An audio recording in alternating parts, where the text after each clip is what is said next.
So welcome, everybody. I'm Jeff Gedmin. I'm with a group in Washington called American Purpose. I'm also with a group called Radio Free Europe, Radio Liberty in Prague. It's my pleasure to welcome you to this session and to serve as the moderator. Warmest thanks to you, Jean-Guillaume and Stephanie and Laure Mandeville for driving so much and inspiring us in so many ways, and Thibaut, the whole team. From my perspective, as a participant and also as someone who has had the privilege of serving on the advisory group, the steering committee, I genuinely believe that each year the reason, the purpose for this annual event, it's more important for a variety of reasons.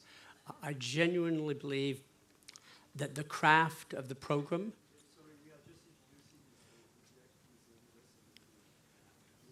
understood, and I introduce each speaker in turn as they start with their contributions. I believe that the quality of the programs, they started strong, they get better. I think the quality of the panels, they started strong, they get better. And Jean-Guillaume, if I may say, I understand. Do you want me to introduce him right now? I mean, I'm happy to. No, I'm happy to. And Borys, if you can hear me, welcome. And I'll introduce each of you one by one as you speak. So it's a privilege to be here. In short, it's a privilege to be here. Jean-Guillaume, thank you, and Stephanie and Laure. First of all, to scene set just a little bit, I recount a very short story for you. Right before the pandemic, I was in Helsinki. I had the privilege and opportunity to sit down with the president of Finland to interview him about, of all things, Russia and European security. And here's what he told me right at the beginning of the pandemic. He said, first of all, Vladimir Putin and I go way back. I know him back to the days in St. Petersburg. I know him personally, professionally, and I'm confident I understand him. The second thing he said to me is, we can work with Vladimir Putin. The third thing he said to me was, you have to understand, Vladimir Putin understands one thing and only one thing, strength. And therefore, deterrence is everything. And then the last thing the president of Finland said to me is, I told you I know Vladimir Putin back to the days of St. Petersburg. I've met with him 117 times. And I tell you, Jeff Gedmin, if the furniture in the room is not nailed down, he will steal it. I said, may I quote you? And he said, absolutely. It seems to me that that's part of the frame for the conversation this afternoon. It seems to me that even Finnish thinking has sharpened since then, and it was sharp enough to begin with. We have a distinguished panel that I think can provide us historical context, different perspectives or different lenses through which one can look at the problem at hand, and then a distinguished panel that can share with us a little bit of sense of agency, because as everybody in this room knows, a key lesson of history is for nations, great nations, we either define our agenda or we become the victim of the agenda of others. And now to the point at hand, we have this remarkable situation in Europe in the midst of a cruel and ghastly war where Central Europe and Poland and the Baltic states and the Nordic states, Finland and Sweden, have agency and energy and political heft and a drive to shape their destiny and create their deterrence.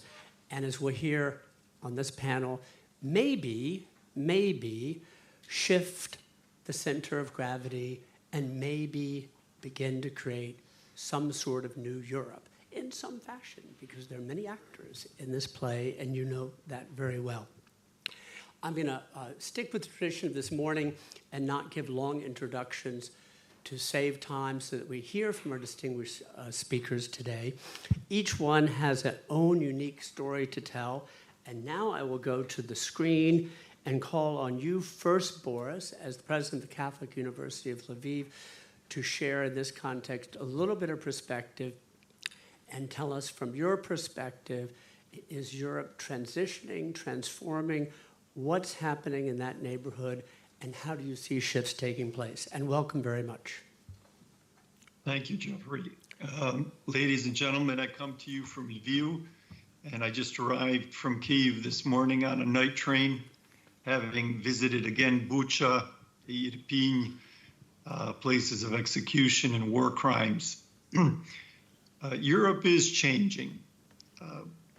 I lived in France from 2012 to 2019, serving, can you hear me? We do. Serving Ukrainian Catholic refugees in France, Benelux, and Switzerland. That was a time when Brexit was happening, when some Eastern European countries were reconsidering their adhesion to the European Union. And clearly, today, the European Union has a new sense of purpose. There is greater strength in NATO. Finland's joined, and we're waiting for Sweden to enter. There is a new historical sense. Narratives are being reconsidered. And Jeffrey, I think you used the word agency. There's new agencies that are being recognized. The fact that Ukraine feeds over 10 times the number of people that live in the country is being recognized because of the shortages in the Middle East and in Africa caused by the Russian aggression. But the real agency, of course, is that of the Ukrainian people. Today, we all salute President Zelensky, and some places he's canonized, particularly internationally. But sober Ukrainians, grateful to their elected president, realize that he himself became a leader by following his people, by following those who had been on the front for 10 years, by those who had been on the Maidans, the squares of uprisings for democracy over the previous 30 years, something that he particularly didn't participate in. All of this seems to be a great surprise for many experts. Nobody predicted that Ukraine would resist. There was kind of an acceptance of a Russian narrative of Eastern Europe, of Ukraine. And we see that there is dramatic change, but it is coming at great cost. If we move in the broadest circles, just about every human being on Earth has gotten poorer. People's pocketbooks have shrunk because food and energy cost more because of Russian aggression. There is biggest refugee crisis in Western Europe in 75 years. And in Ukraine, there is great loss of life. And it's personal. Our university community is not a big one. We have 2,200 students. But 20 members of the university family have already given their life. And here in Lviv, there are 2 or 3 funerals of soldiers every day. So hundreds of thousands of people have lost their lives, and probably 3 or 4 as many are physically injured, with millions carrying all different forms of post-traumatic shock syndrome. I think it's very important to continue waking up. For Ukrainians, the process of change in the minds of Western Europeans and Northern Americans has been very important, appreciated, but also painfully slow. I met Secretary of State Blinken on March 2nd, a week after the outbreak of this invasion, and said, do it now, move now, help the European countries respond now and compensate for their input later. It took a month after the defense of the war for US military to come to the conclusion that, in fact, Ukraine had won the battle for Kyiv. It took another 3 weeks for the political establishment in the US to start seeing that actually Ukraine had won the Battle of Kyiv. Another month had to pass before the military establishment in many countries came to believe that Ukraine could win the war, and the political establishment has been slowly catching up to such realizations. And at the same time, hundreds of thousands of Ukrainians have flocked to the defense of their country. I must say, I myself was a little surprised that the response was so strong in Ukraine. There is 6 million internally displaced persons. And yet, when I kind of flew back to New York after one of my many trips in the last year and a half, in the city, I realized that I don't see what the New York streets have in the streets of Ukraine, the street people. And I didn't see refugee camps.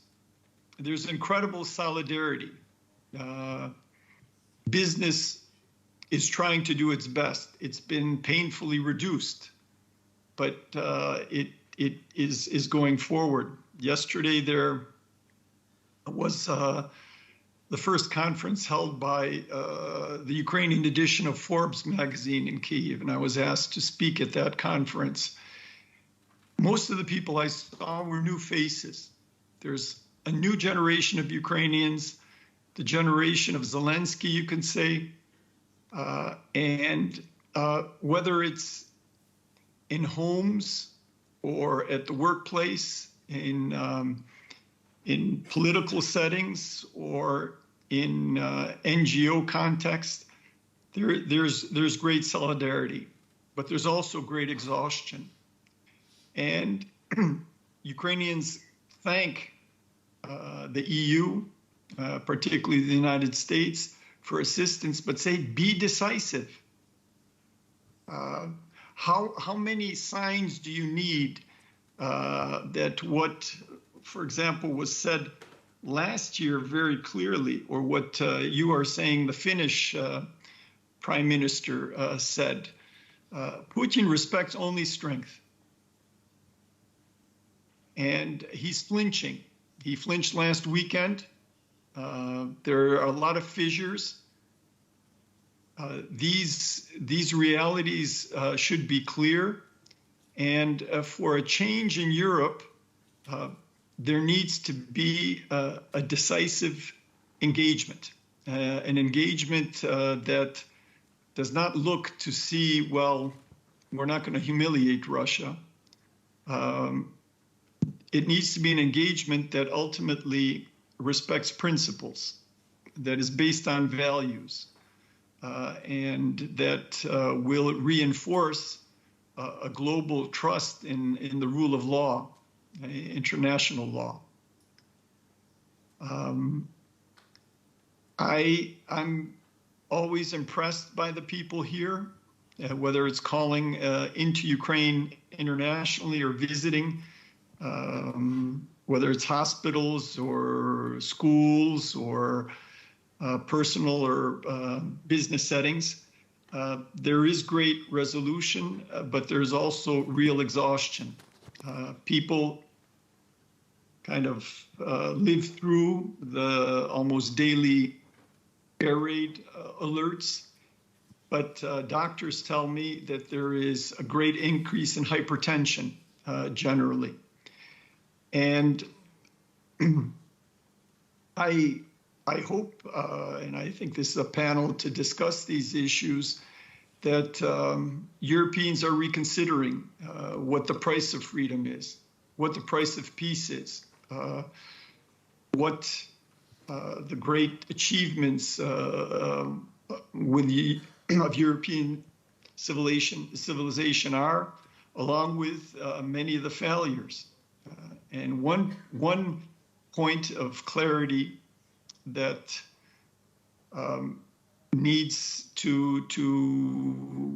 we need to return to is that colonialism and imperialism, part of the European legacy, is something that needs to end.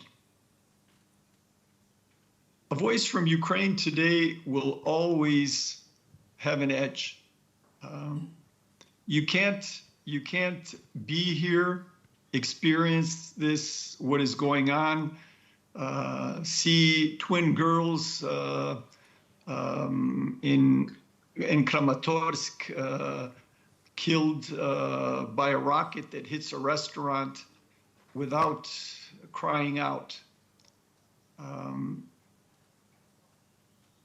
It's not a theoretical question. It's not a question of hypotheses. And I think this is contributing to change. Civilizationally, there's one question that I believe is being addressed by the Ukrainian efforts. Ultimately, the biggest question in our existence is life or death. And Western civilization in recent decades, if not centuries, has become increasingly bewildered by death. We don't deal with it well. We farm it out.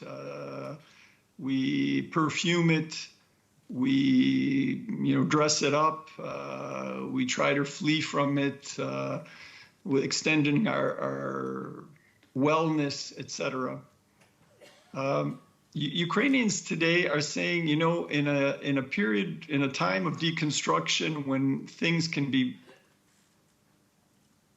very relative, when it's your perspective or my perspective, where truths are even transactional, much can be bought and sold, Ukrainians are saying not so fast.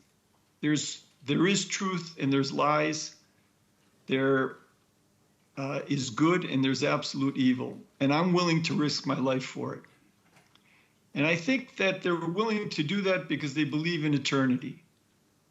There is something after death. There's something bigger than my 70 kilos or my little chronology. And if necessary, I'm willing to risk my life for it. This is a challenge to Europe. It's not just a geopolitical, it's not just an economic question, but it's an anthropological one. What is the human being? What is life? What is our relationship to each other? And I must say I have incredible respect for the people here that are answering the questions with the greatest risk that anyone can face. Thank you. Borys, thank you very much.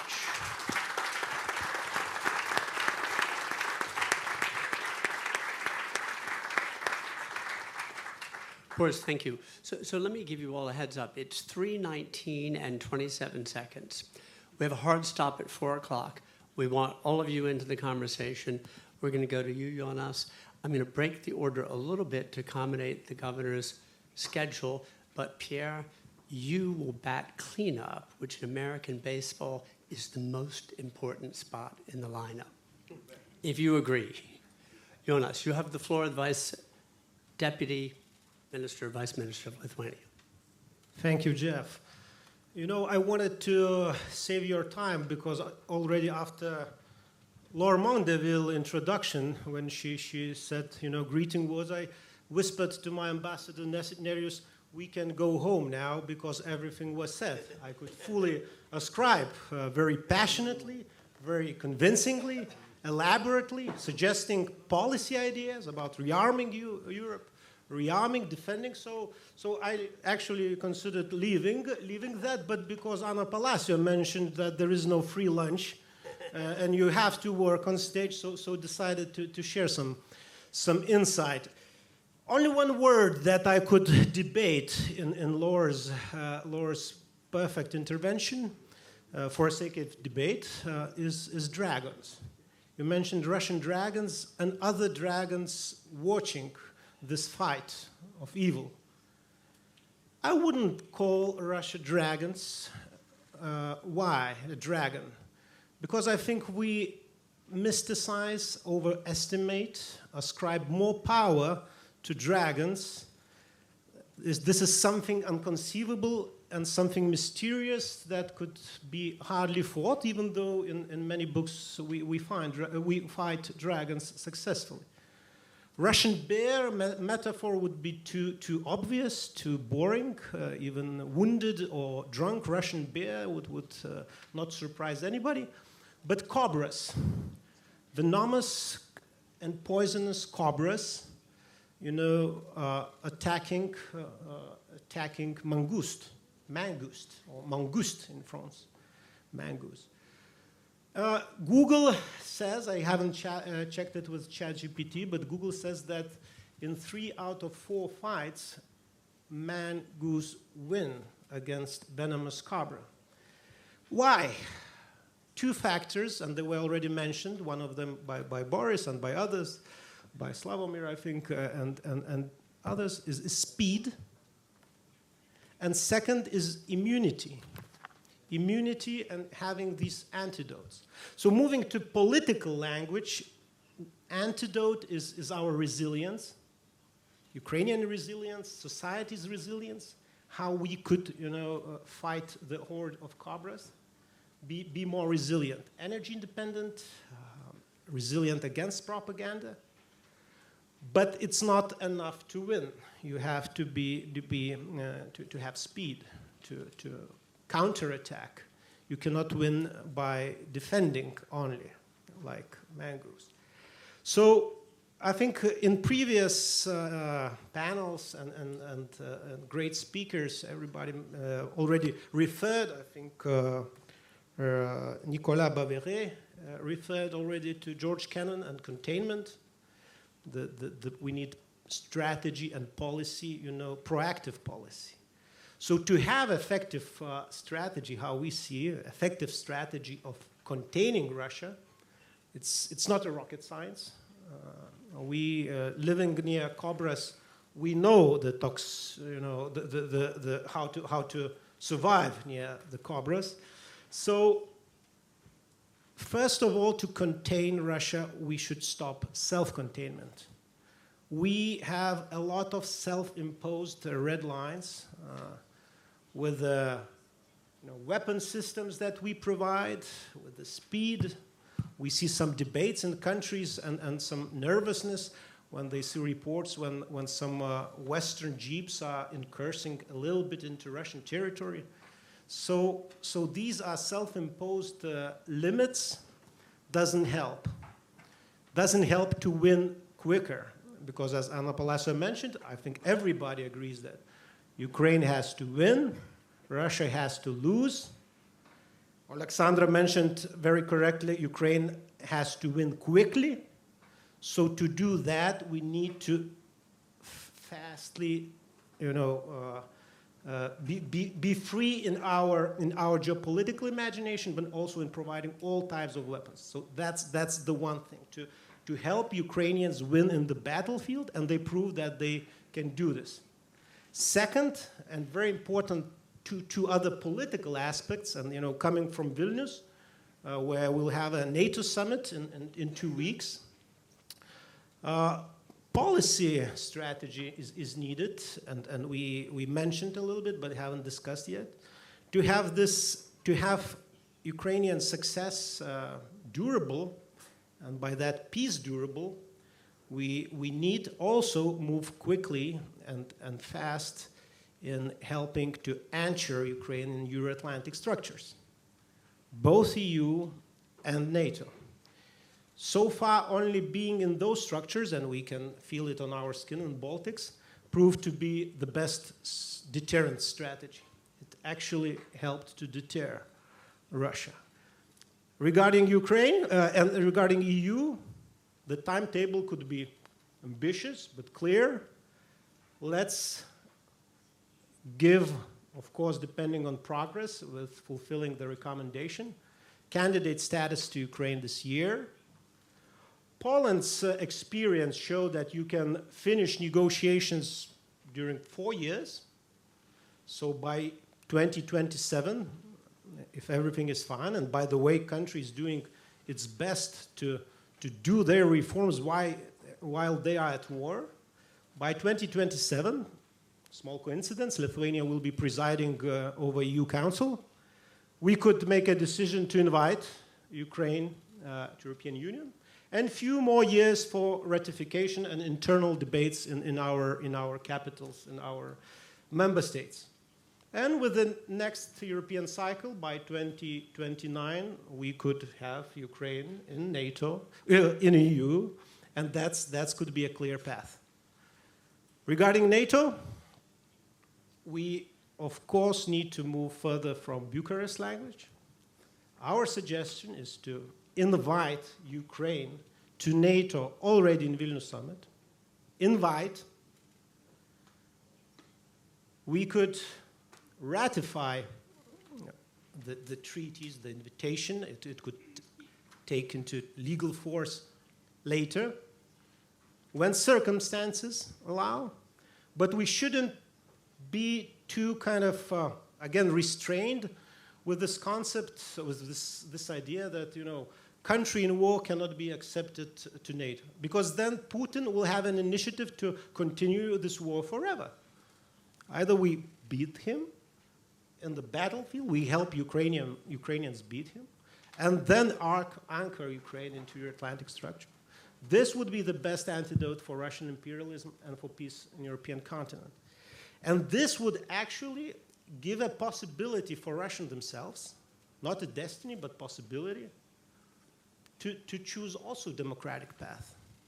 Looking into Ukraine and looking into Ukrainians who current propaganda, racism, described as a kind of inferior almost nation who doesn't have to have statehood, they are some inferior culture, all these propaganda, Nazi-like propaganda,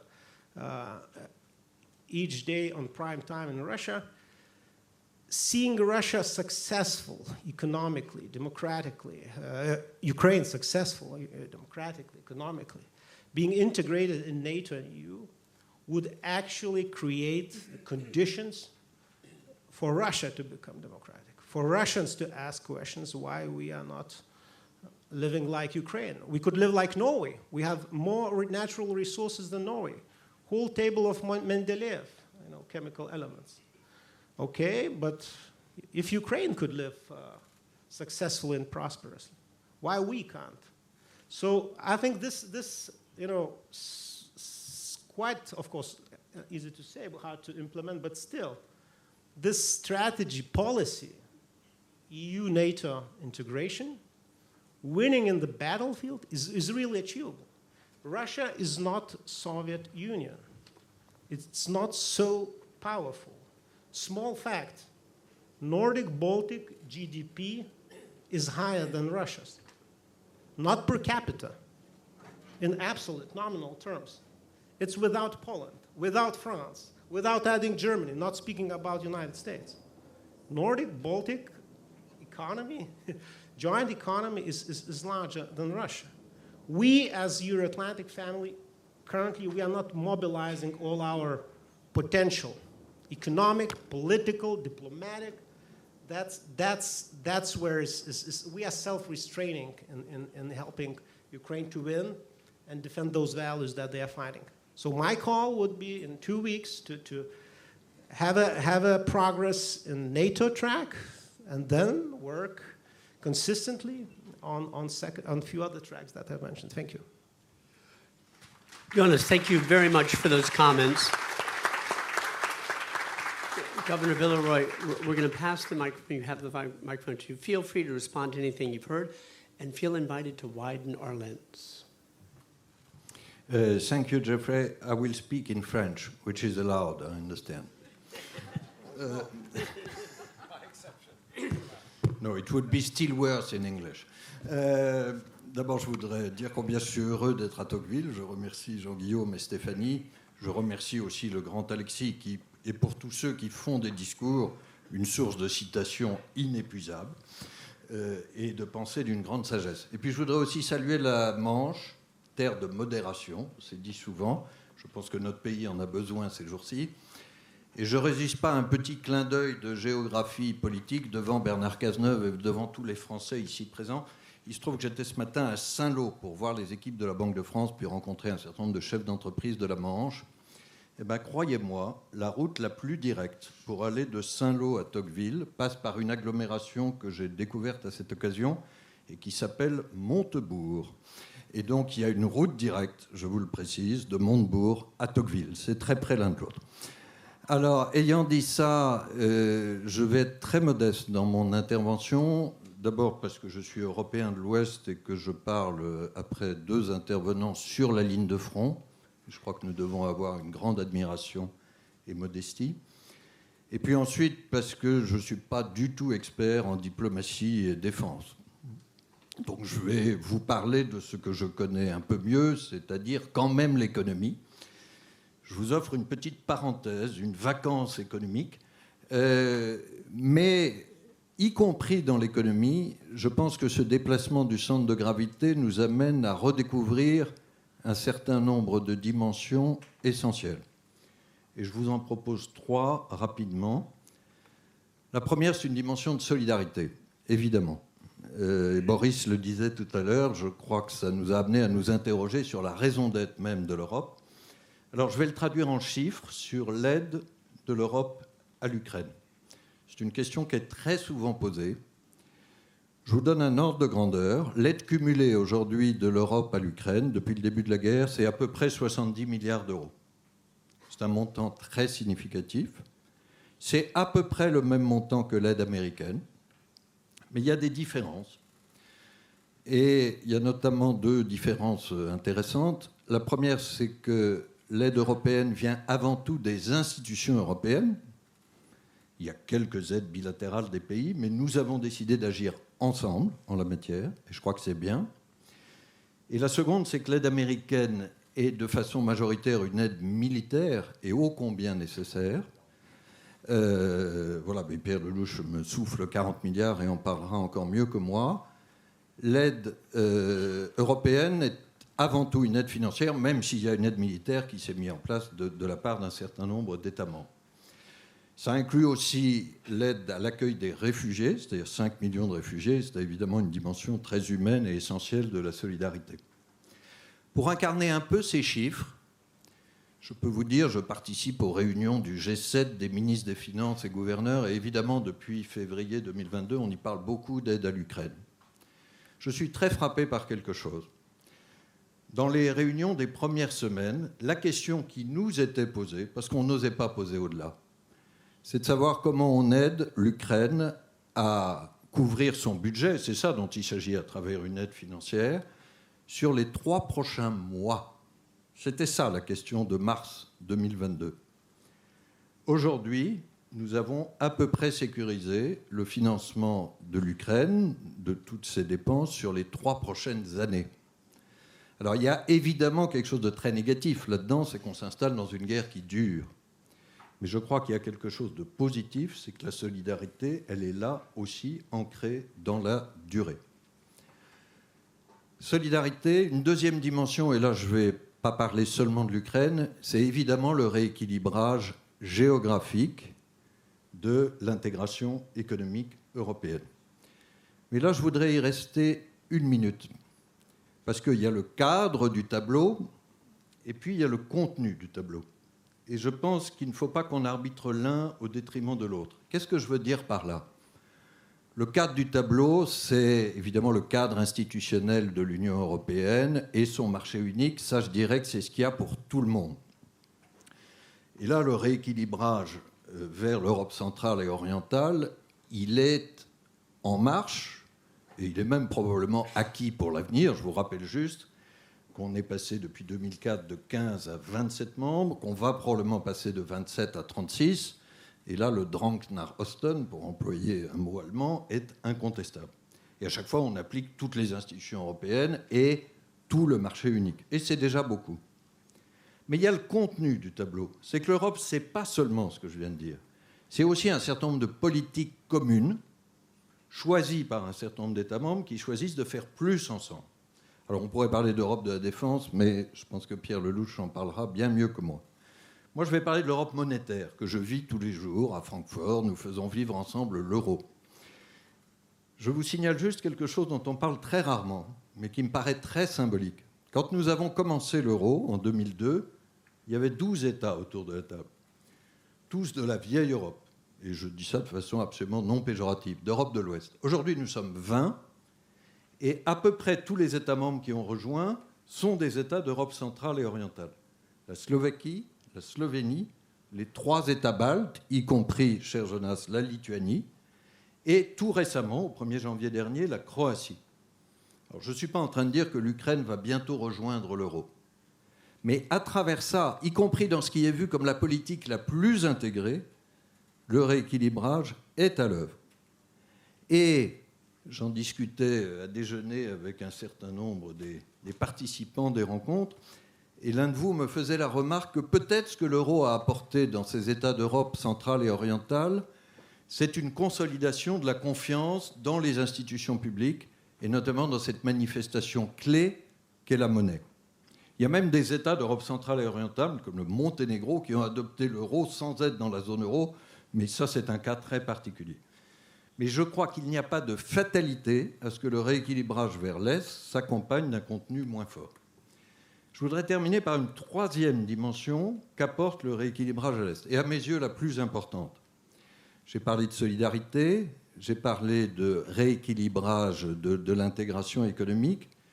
Je crois qu'il y a quelque chose qui peut et doit changer grâce à ce mouvement vers l'Est dans notre culture économique. Alors, qu'est-ce que je veux dire par là ? La tentation un peu simplificatrice, ça serait de dire, et je m'excuse de sacrifier à la simplification 1 minute, ça serait de dire que ce mouvement vers l'Est nous rend, nous, Européens, un peu plus américains. C'est évidemment une tentation dans l'ordre militaire, ça peut être une tentation dans l'ordre économique. J'ai tendance à le reformuler un peu différemment, et là j'espère prendre les leçons du grand Alexis. Quand il a écrit de la démocratie en Amérique, il le dit très clairement, il dit certes c'est pour mieux comprendre les États-Unis, mais c'est surtout pour tirer des leçons de ce qui se passe aux États-Unis pour nous, Européens. À l'époque, il le dit dans l'ordre institutionnel et démocratique, mais je crois que ça vaut aujourd'hui dans l'ordre économique. Et donc, il me semble que le vrai challenge que nous pose l'élargissement vers l'Est, c'est comment nous pouvons devenir encore plus complètement européens. Et qu'est-ce que je veux dire par là ? D'abord, je pourrais le formuler en termes physiques. L'Europe, c'est une grande masse économique, le marché unique. Je crois que cette masse manque de vitesse. J'ai été frappé que Jonas, tout à l'heure, employait ce mot. Et il me semble qu'il y a plus de vitesse de temps en temps dans les nouveaux pays d'Europe orientale. Mais je vais au fond le dire mieux en faisant appel à 2 grandes figures d'économistes européens. Il s'agit de réconcilier Keynes et Schumpeter. Keynes, vous le connaissez tous, britannique, exemple d'Européen de l'Ouest, et à qui nous devons l'État social européen, et j'y crois. Il faut maîtriser les dépenses publiques, mais je crois que l'Europe doit rester un modèle social, y compris dans sa partie centrale et orientale. Schumpeter, peut-être un peu moins connu, né en Autriche-Hongrie, ce n'est pas tout à fait un hasard, dans le centre de l'Europe, à la fin du XIXe siècle. Mort aux États-Unis, après la guerre. Ce n'est pas tout à fait un hasard non plus. Schumpeter, c'est l'homme, souvenez-vous, de la destruction créatrice et de l'innovation. Alors quand je regarde l'économie européenne, elle a beaucoup de succès, mais il faut être honnête en termes de vitesse, elle est derrière les États-Unis. Et malheureusement, le retard de vitesse s'accroît. Alors il y a toute une série de questions. Est-ce que c'est à cause de son modèle social ? Je ne crois pas. Les pays d'Europe du Nord sont les plus innovants d'Europe et ils sont ceux qui ont le plus de modèle social. Est-ce que c'est à cause de mauvaises politiques économiques ? Je ne crois pas particulièrement, elles n'ont pas été très différentes par rapport aux États-Unis. C'est à cause d'un déficit d'innovation. Il est temps que nous redécouvrions Schumpeter. Et là, je crois vraiment quand je regarde les économies et les sociétés de l'Est, qu'elles peuvent nous y aider. Je suis fasciné, connaissant mieux maintenant les économies baltes grâce au Conseil des gouverneurs, je l'ai dit, de la capacité d'innovation, notamment dans le domaine de l'intelligence artificielle, des nouvelles technologies, de la cybersécurité, de ces 3 pays de taille moyenne. Fasciné. Comme vous savez, Skype est né dans les pays baltes. Je suis fasciné quand je vois l'Ukraine aujourd'hui, non seulement de sa capacité de défense, mais aussi de son talent et du talent de ses ingénieurs en matière informatique et cybersécurité. Nous, Européens, avons besoin de cette moitié de lobe de cerveau schumpeterien. Et je terminerai juste en rappelant une phrase qui, je crois, de Jean-Paul II et de beaucoup d'autres à côté de lui. Il avait dit au moment de la réunification que l'Europe avait besoin de ses 2 poumons. Ce que je veux simplement dire aujourd'hui, dans un ordre peut-être plus rationnel et plus lié à l'économie, que l'Europe a besoin de ces 2 lobes de cerveau économiques. Nous pouvons réconcilier Keynes et Schumpeter. Merci.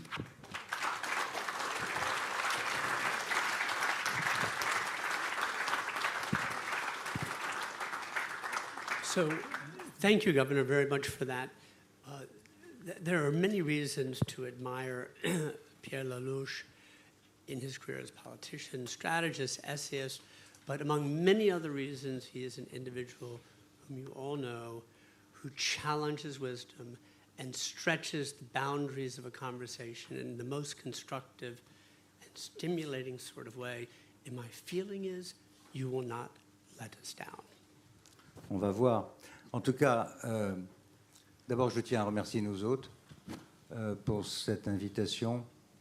Laure aussi, la passionnariat de l'Ukraine en France.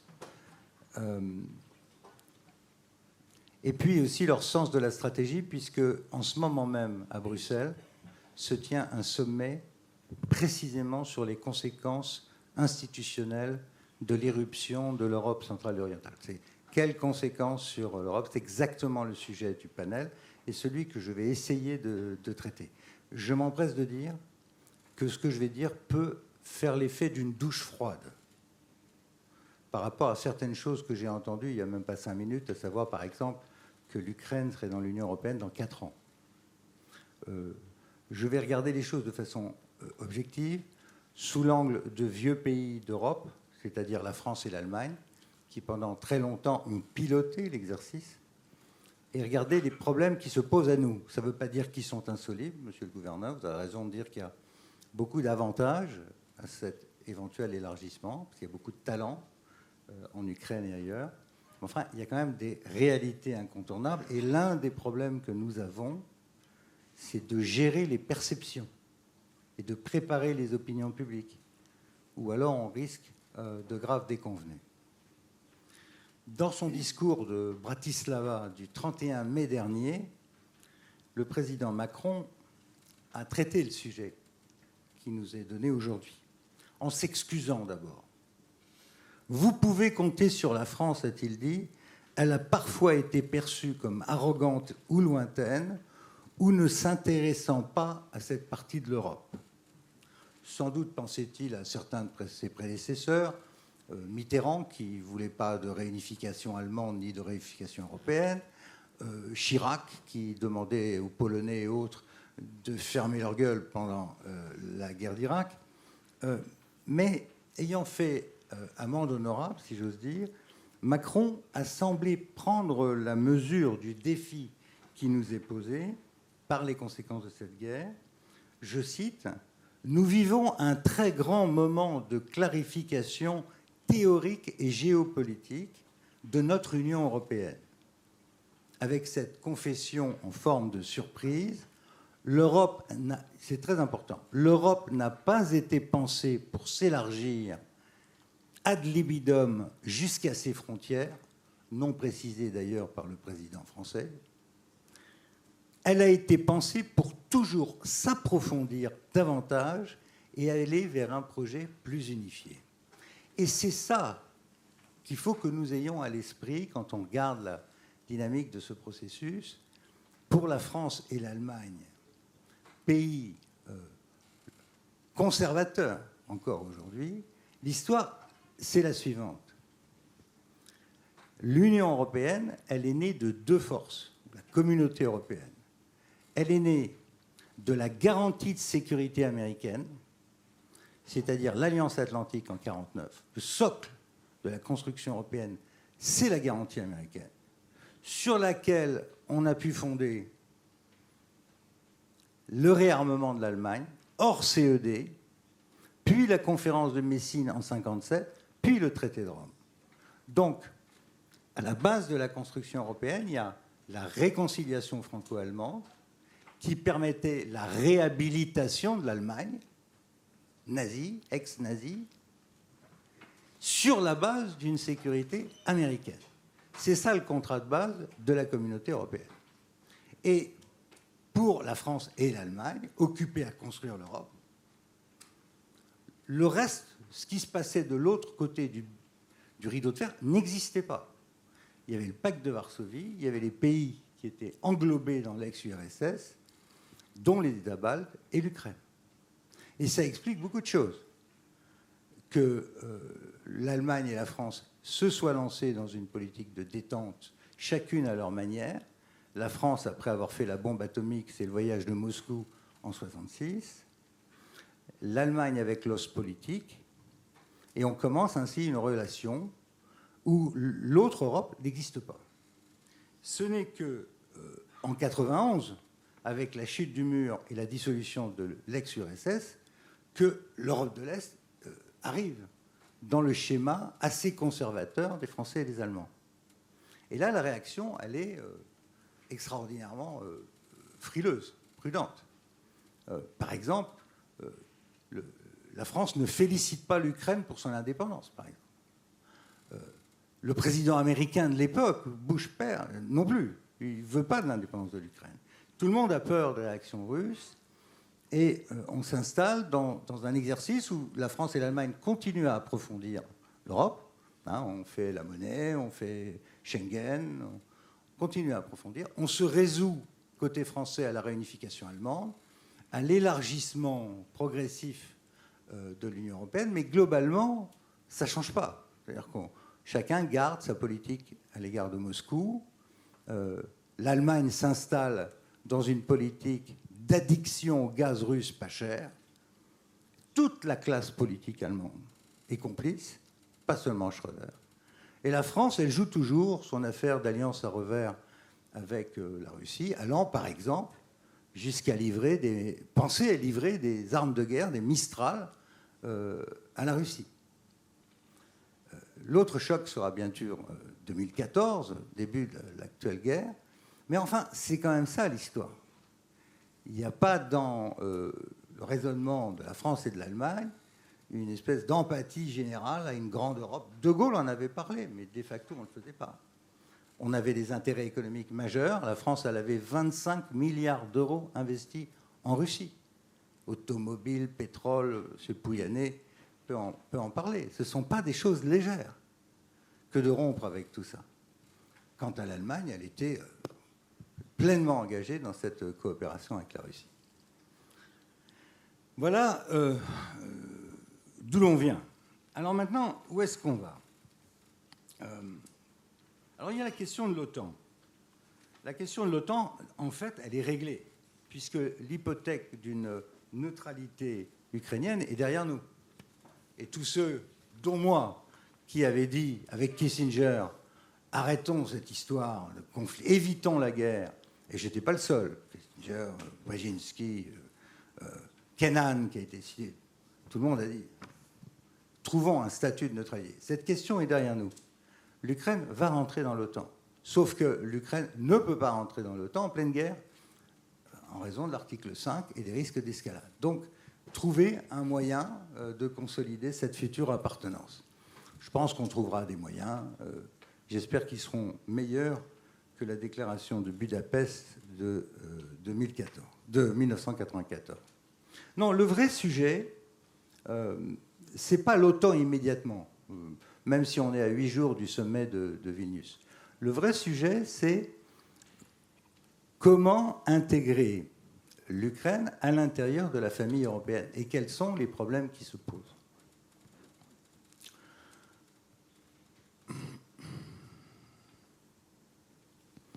Le premier problème qui va se poser, et là je parle à côté du gouverneur, c'est le coût de la reconstruction de l'Ukraine. On parle de 400 à 1000 milliards d'euros.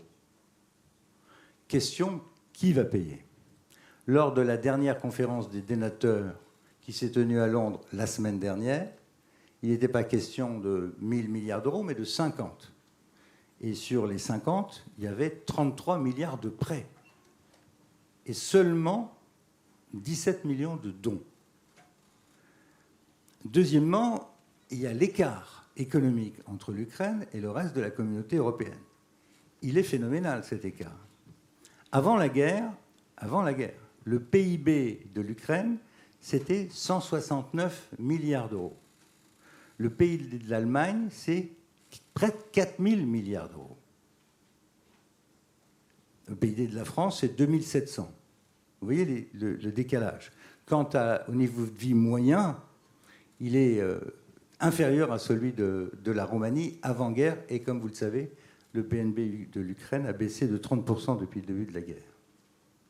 Troisièmement, il y a un problème dont personne ne parle, ni ne veut parler, ni ne peut parler en ce moment. C'est l'état de la société politique ukrainienne. Moi, j'ai eu à la pratiquer quand j'étais ministre des Affaires européennes et que j'ai essayé d'aider l'Ukraine, notamment à l'égard du FMI. J'ai jamais compris comment ça fonctionnait, la Rada.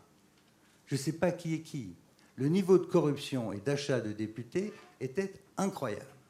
Alors j'espère qu'après la guerre, on aura un vaste nettoyage au fond du système politique ukrainien, mais ce sera une des conditions clés, qui est d'ailleurs mise parmi les conditions posées par l'Europe. Quatrièmement, il y a un sujet dont personne ne parle. Le gouverneur, il vient d'y faire allusion en parlant des aides européennes, des politiques intégrées. L'agriculture. L'agriculture. Nous vivons ici dans le premier pays céréalier d'Europe. Sauf que l'Ukraine est aussi le premier pays céréalier d'Europe. Et qu'il est même le 4e producteur mondial. Regardez l'impact des exportations ukrainiennes sur la Pologne, pays ami et allié. En quelques semaines, Bruxelles a dû lâcher 150 millions d'euros pour dédommager les Roumains, les Slovaques et surtout les agriculteurs polonais. En France, vous avez quelque chose qui s'appelle la FNSEA. La FNSEA tient tous les élus locaux de ce pays. Elle tient les 3/4 du Sénat. Et si vous pensez que vous allez rediviser, supprimer les aides de la PAC à la France pour les transférer à l'Ukraine sans que ça pose problème, alors vous visez dans l'autre monde. J'ajoute qu'il y a un gadget qui a été mis à l'époque par Jacques Chirac au moment de l'affaire de la Turquie en 1995. On a un article qui s'appelle 88.5 dans la Constitution et qui fait que tout nouvel élargissement est soumis à référendum, sauf vote à la majorité qualifiée des 2 assemblées. Alors, chers amis, chers collègues, quand j'entends dire que ça se fait en 4 ans, que les ratifications, ça passe comme une lettre à la poste, je veux juste vous dire, voilà les réalités politiques dont on parle. Pas touche à la FNSEA en France, à moins qu'il y ait un changement de régime brutal et que tout d'un coup, on oublie l'agriculture française. Cinquièmement, les institutions. Vous avez vu le discours d'Olaf Scholz à Bratislava, non pas à Bratislava, à Prague, en mai, je crois, 2022. Moi, je l'ai lu avec attention. Que dit Olaf Scholz? Il dit, moi, je fais tout de suite. Europe à 36. Les 6 Balkans, plus l'Ukraine, la Géorgie et la Moldavie. Ça fait plus 9. Comment je fais? On n'augmente pas le nombre de députés, on va s'arranger, on fait une redistribution. On modifie les traités, on modifie le nombre des députés, on modifie le fonctionnement de la Commission et on prend les décisions à la majorité. La majorité, aujourd'hui, la France a une minorité de blocage. Demain, avec 9 membres supplémentaires, elle n'aura plus de minorité de blocage. Ça veut dire que, de facto, nous passons dans un État fédéral. Vous demandez à un gaulliste comme moi, vous voulez vivre dans un État fédéral? Ma réponse est non. Vous allez au référendum? Je vous donne la réponse d'avance. Donc, quand on joue avec ça, on joue avec des choses lourdes, des problèmes lourds. Sujet suivant, la sécurité. Comment est-ce qu'on fait pour intégrer un pays qui va être en guerre larvée avec la Russie, en sachant que l'article 49, paragraphe 7 du traité de l'Union offre une garantie de défense à l'Ukraine? On va le faire avec quels moyens? Et là, on retombe dans nos discussions sur la défense européenne. J'y viens justement. C'est quoi les objectifs de la défense européenne? Je vous conseille la lecture d'un article d'un de mes bons amis polonais qui s'appelle Radek Sikorski, ancien ministre des Affaires étrangères de la Pologne. Monsieur Sikorski écrit dans Foreign Affairs ceci: l'Europe ne peut devenir pertinente en matière stratégique et plus intégrée que dans l'alignement avec les États-Unis. Vous allez me dire, c'est pas loin de ce qu'a dit monsieur Hollande ce matin. Enfin là, c'est très clair. Moi, je lis maintenant monsieur Macron à Bratislava. Qu'est-ce qu'il dit? Autonomie stratégique, souveraineté militaire, une base de défense vraiment européenne, construire une intimité stratégique, sortir de l'état minorité vis-à-vis des États-Unis. Tout ça est entre guillemets. C'est deux visions différentes. Dans un cas, vous avez la vision d'une France et d'une Europe totalement intégrées dans le système de défense américain. Dans l'autre, vous avez une Europe qui veut devenir souveraine et indépendante. Ce débat n'est pas tranché. Et l'entrée de l'Ukraine, bien sûr, posera cette question.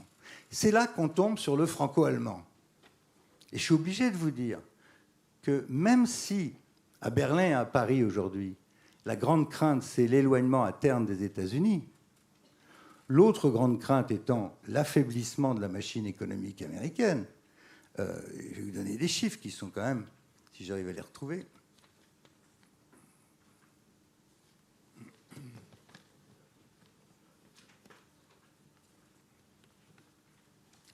En 2008, la production américaine, c'était 16,2 000 milliards de dollars contre 14,7. Autrement dit, l'Europe était devant les États-Unis. 16,2 d'un côté, 14,7 de l'autre.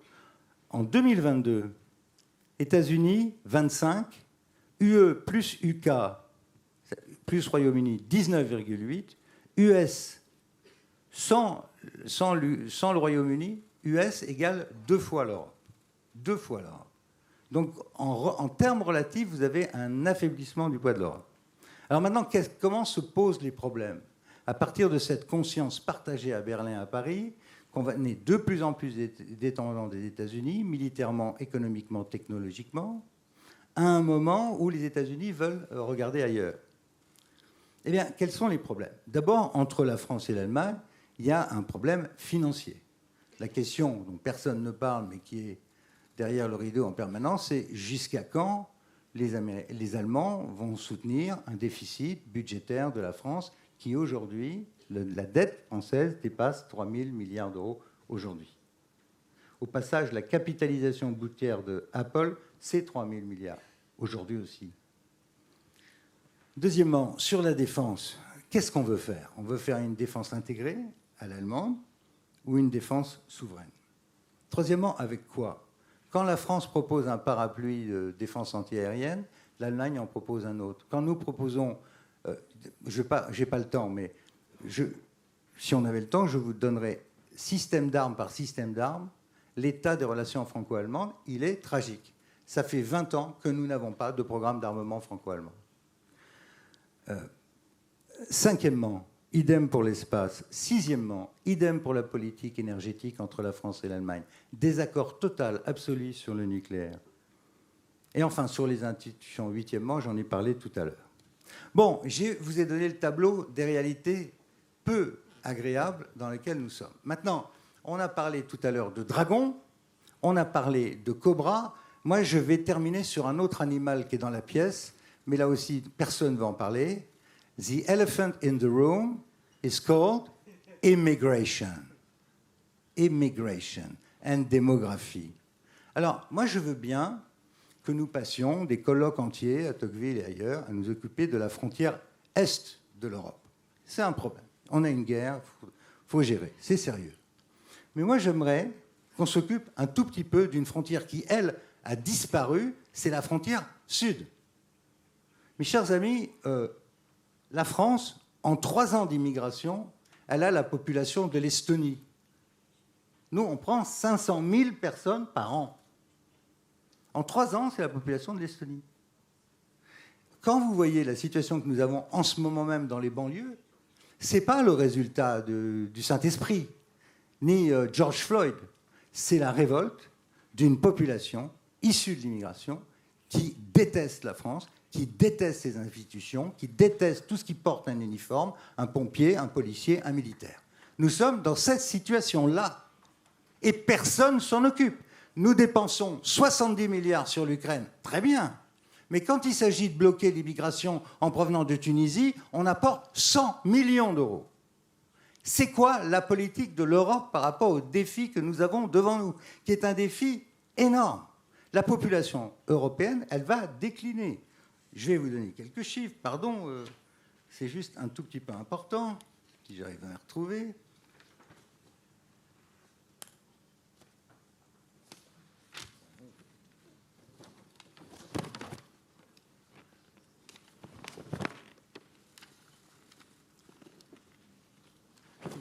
De mémoire, parce que j'ai les chiffres, mais je vous les enverrai par papier.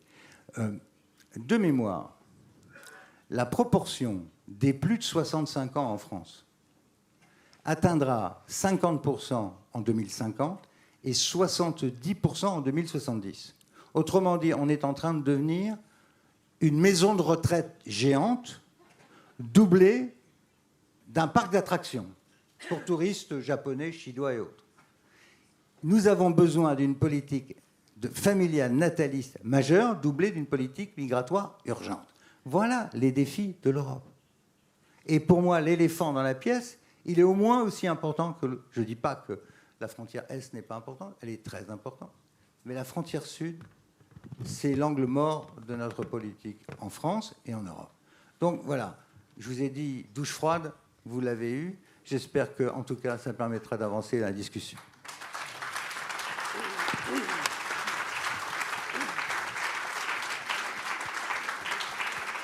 So,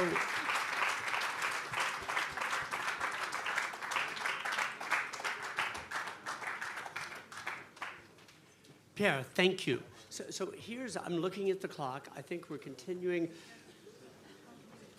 I'm looking at the clock. I believe we continue without a break. And so what I would like to say is, for you, the audience, this would have been an utterly fascinating debate with you all. However, it's after 4 p.m. And Borys, thank you for joining us. You're still on the screen. We have time? How many minutes do you give us? If you're giving us 15 minutes, we'll take 15 minutes. Thank you, Laura. Thank you. Okay, then, therefore, the floor is open. Raise your hand. Identify yourself. Alexander, you're first. I'll bring you a microphone. No. There is one. There we go. Can you hear me? Yeah. I'm Ukrainian ambassador at large, Alexander Sherba. I would like to respond to a contribution of Minister Lellouche. In the last years, Europe has become so good in saying why things are impossible. But Ukraine is doing the most impossible thing right now, surviving under Russian assault and, quite frankly, saving Europe's ass.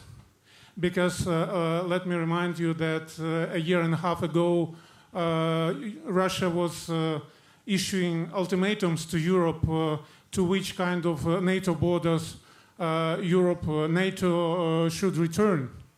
So I understand all the difficulties that are connected with Ukraine's fast and way towards European Union, but these are extraordinary times, and as Alexander Matvichuk said, it's in extraordinary times, ordinary people do extraordinary things. Maybe it's time to start thinking in that terms about Ukraine and opening doors that were closed yesterday. Thank you so much. So may I, thank you. Let me, okay. Just to be clear, Mr. Ambassador, I didn't mean to close the door. I mean to look at the problems ahead of us. Otherwise, all of this hot air will stay hot air, speeches. If you want to get things done, you better look at the reality. So I didn't mean to close the door. I mean to look at the problem ahead of us and not hide them. Otherwise, you will have big surprise, negative surprise. Because I know how our democracies work. And when I mention agriculture, believe me, it's a serious issue in Poland, but also in France. If you want this treaty ratified, you better prepare for that.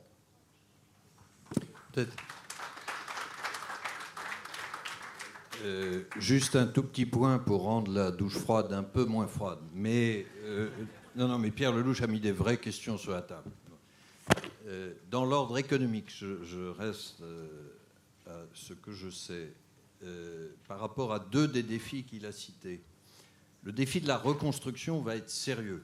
Alors c'est vrai qu'il y a des chiffres entre 400 et 1000 milliards. Il faut les prendre avec prudence parce que personne ne sait exactement. Et c'est vrai que les sommes réunies aujourd'hui ne sont pas à la hauteur. Mais à mon avis, cette difficulté-là, elle sera soluble. D'abord, je vais dire avec un sourire céleste que ça sera très bien quand on aura cette difficulté-là. Ça veut dire que la guerre sera finie et que l'Ukraine aura gagné. Bon. Et ensuite, l'expérience historique, alors là, de toute l'Europe, malheureusement, des cas de reconstruction, on en a eu pas mal dans notre histoire. Ça se passe toujours un peu mieux que prévu. Hein. Et je ne vais pas faire du keynésianisme de base, mais ça stimule l'activité économique, etc. Donc on trouve avec un mix de financement public et privé. Je ne dis pas que c'est simple, mais ça, je crois que c'est faisable. Pierre Lellouche a cité une autre difficulté, sur laquelle je crois qu'il faut rester un peu plus, parce qu'il me semble que c'est un peu le cœur du débat, qui est le décalage de développement économique. Ça, c'est une vraie difficulté. Si je regarde le PIB par habitant, surtout après la guerre, l'Ukraine est très loin derrière la moyenne européenne et même assez loin derrière les pays qui ont été intégrés depuis. Je crois que ça n'est pas une difficulté insurmontable, mais il ne faut pas qu'on se raconte d'histoire là-dessus. Ça veut dire que le marché unique ne suffira pas. Quand on adhère, il faut faire attention à ça, hein, quand on adhère à l'Union européenne, il y a un marché unique qui arrive, mais il y a cette fameuse question des politiques communes. Il y a la politique agricole, il peut y avoir toute une série de normes, il peut y avoir l'euro. Quand j'ai parlé du contenu du cadre, du cadre et puis ensuite du contenu du tableau, c'est cet équilibre-là, et ce qui fait, je pense, qu'il faut que nous ayons des négociations sérieuses avant. Moi, je suis plus confiant que Pierre Lellouche sur le fait qu'on pourra les faire aboutir. Mais si on veut traiter cette question du rattrapage économique, il faut qu'on ait des politiques communes ensemble efficaces. Et le cadre juridique et marché unique n'y suffira pas. Voilà, c'est peut-être un point. Alors, si Pierre Lellouche m'approuve complètement, c'est que j'ai été trop loin. J'essayais de dessiner une synthèse.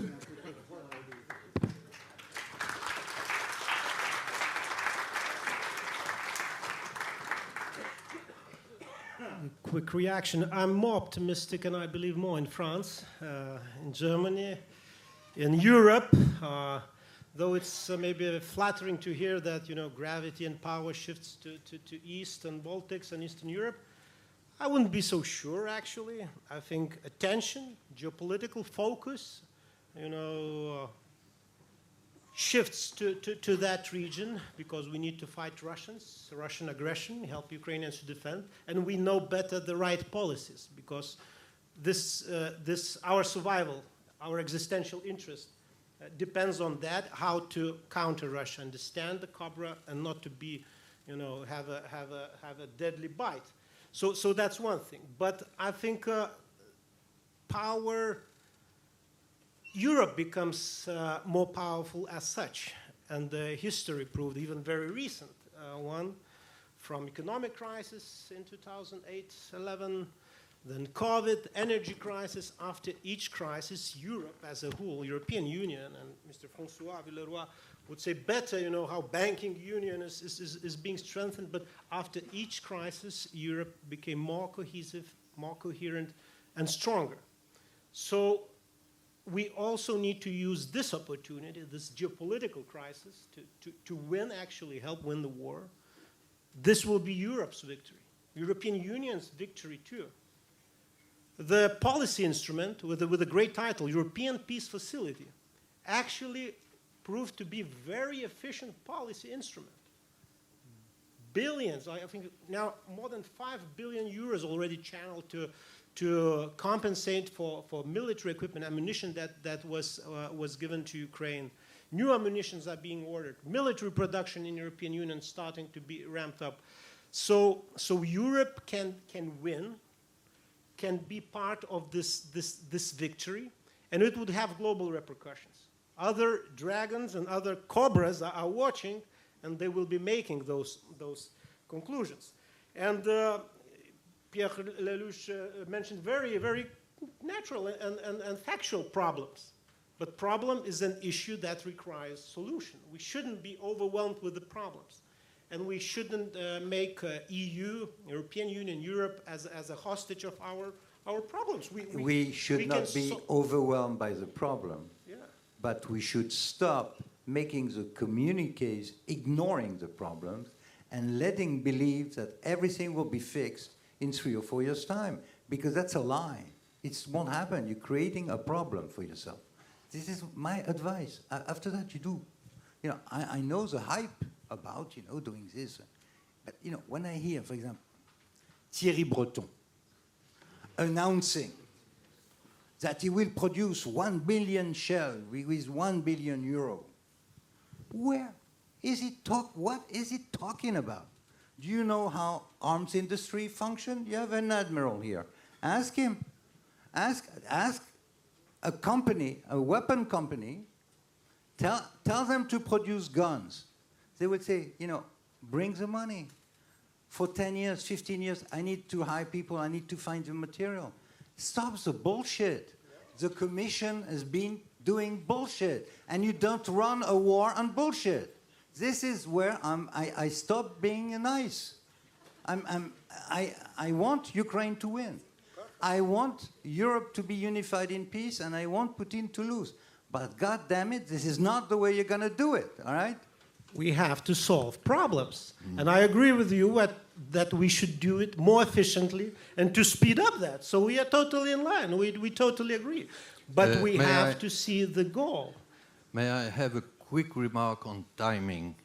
I don't know for sure when Ukraine will come in. I wish it will come sooner than later, but with serious discussion.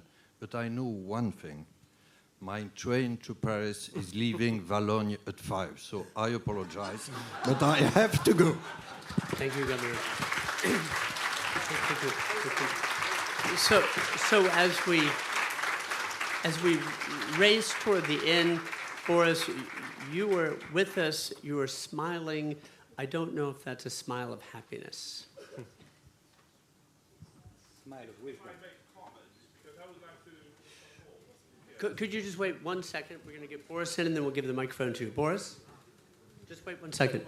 Could you just wait 1 second? Yeah, just 1 second. Borys, go ahead. Yes, it seems we're relaxing. Our lexicon is getting very fluid. I think there'll be good discussions in the coffee break or at the dinner. I'm sorry I won't be able to join you.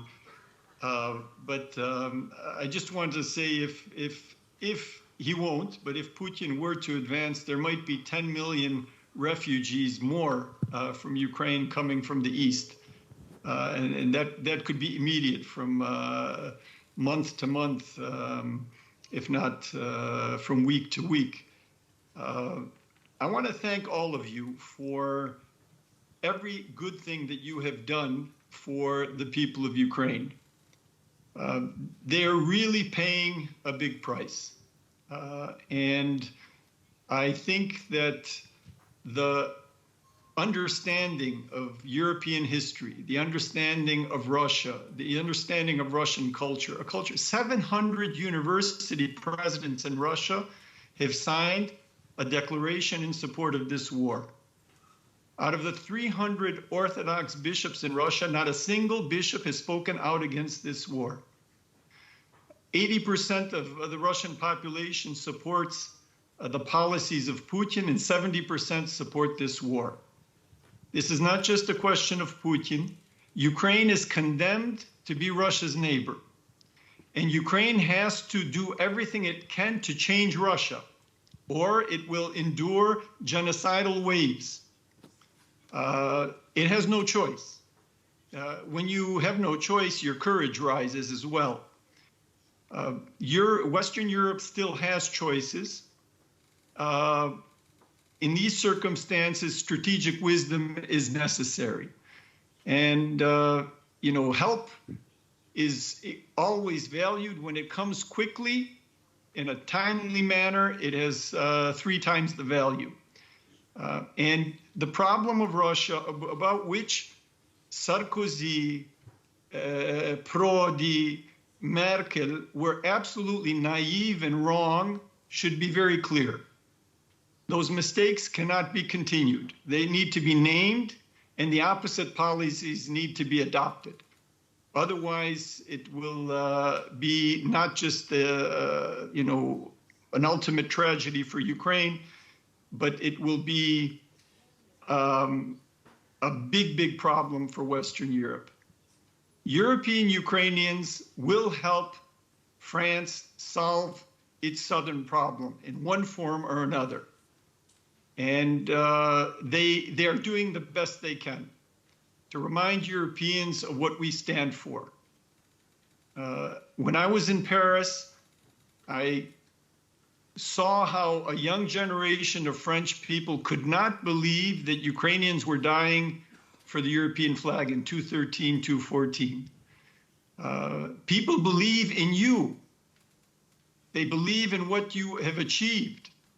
They believe in what you defend. And I hope that that belief will revive in France, in Western European countries, and that we will be able to make a contribution to the world. Because why is that southern border a problem? Because people want to be in France. They want to be in democracy. They want to be in places where there is rule of law. Nobody is immigrating to Russia. Nobody's going to China. Nobody's going to Saudi Arabia. These are the hard facts, and I think we need to stay together around them. I want to thank Laure Mandeville especially for her invitation to this conference. So then, we do have to wrap up. We do have to wrap up now. So, dear audience members, thank you. We continue in moments. And dear colleagues on the panel, and you, Boris, there on screen, thank you very much. Great conversation.